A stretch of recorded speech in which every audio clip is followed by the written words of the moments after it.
चला तर मग आज आपण एक खूप सुंदर आणि आपल्याला खूप काही शिकवून जाणारी गोष्ट ऐकणार आहोत.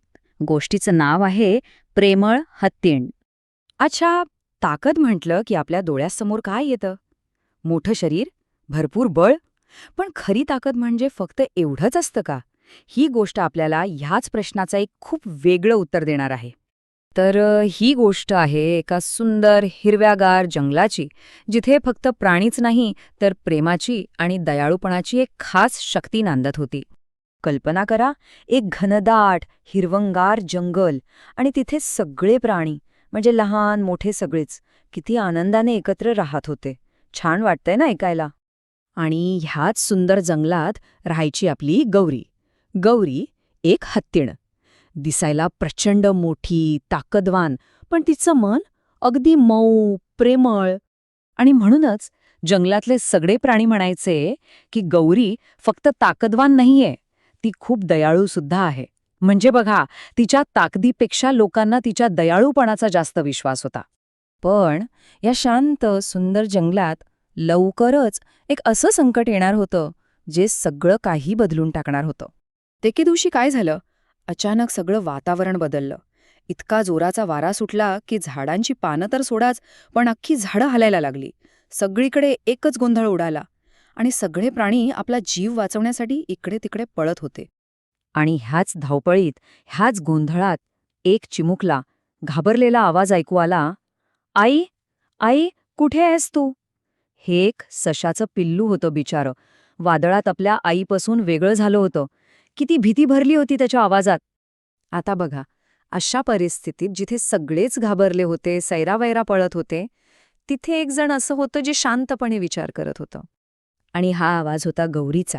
त्या वादळाच्या आवाजापेक्षाही तिचा शांत आणि प्रेमळ आवाज त्या पिल्लाला जास्त मोठा वाटला. तिने त्याला धीर दिला, म्हणाली, "घाबरू नकोस बाळा, मी आहे ना, मी करेन तुझी मदत." आणि इथेच गौरीचं वेगळेपण दिसतं. तिने त्या पिल्लाच्या भीतीला आधी समजून घेतलं. ती काय म्हणाली बघा, "अरे, घाबरणं साहजिक आहे, कोणीही घाबरेल. पण आपण जर शांत राहिलो आणि विचार केला ना, तर मार्ग नक्कीच सापडतो." केवढं मोठं शहाणपण आहे ना यात. म्हणजे गौरीने इथे तिच्या शारीरिक ताकदीचा वापर नाही केला. तिने वापरली तिची बुद्धी. पहिलं म्हणजे तिने शांतपणे आजूबाजूला पाहिलं, निरीक्षण केलं. मग तिने त्या सशाच्या पावलांचे छोटे छोटे ठसे शोधायला सुरुवात केली. आणि तिसरं, ती घाई न करता अगदी सावधपणे पुढे गेली. कारण तिला माहीत होतं, घाई केली तर चूक होऊ शकते. आणि मग गौरीच्या या शांत प्रयत्नांना यश आलं. तो क्षण आला ज्याची सगळीजण वाट पाहत होते. थोड्याच वेळात गौरीला एका झाडाखाली एक सशीन दिसली. ती खूप चिंताग्रस्त होती आणि आपल्या बाळाला जोरजोरात हाका मारत होती. तिची अवस्था बघून कोणाचंही काळीज पिळवटून जाईल. आणि मग जेव्हा गौरीनी त्या पिल्लाला त्याच्या आईच्या कुशीत दिलं, तेव्हा त्या आईच्या डोळ्यातून अश्रू वाहत होते. ती गौरीला काय म्हणाली माहितीये? "तू खूप मोठं काम केलंस. तुझ्या प्रेमामुळे मला माझं बाळ परत मिळालं." बघा, तिने ताकदीचा उल्लेखही केला नाही. ती प्रेमाबद्दल बोलली. तर मग या सगळ्यातून काय कळतं आपल्याला? खरी ताकद म्हणजे नक्की काय? फक्त शारीरिक बळ की काहीतरी वेगळं? ह्या गोष्टीमध्येच त्याचं उत्तर आहे. आणि या प्रश्नाचं सर्वात सोपं उत्तर गौरीनेच दिलं. ती म्हणाली, "आपण सगळे एकमेकांचे आहोत आणि एकमेकांना मदत करणं हीच तर खरी ताकद आहे." किती सोप्या शब्दात सांगितलंय ना? तर मग या गोष्टीतून आपण 3 खूप महत्वाच्या गोष्टी शिकतो. पहिली म्हणजे दयाळूपणा आणि प्रेम हेच खरं मोठेपणा आहे.